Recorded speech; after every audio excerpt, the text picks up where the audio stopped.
Viral bullet কাকা এখানে, viral Amit ভাই। একটা গান লাগাও। যাই হোক, এখন বুলেট কয়েকটা ডায়লগ দিবে। কাকা তোমার কোন কোন ডায়লগ ভাইরাল হয়েছে একটু বলো তো। একটা ডায়লগ দাও। কোন ডায়লগ ভাইরাল হয়েছে? কোন ডায়লগ?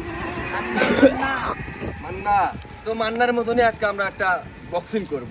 ওকে কাকা, লাও শুরু দে।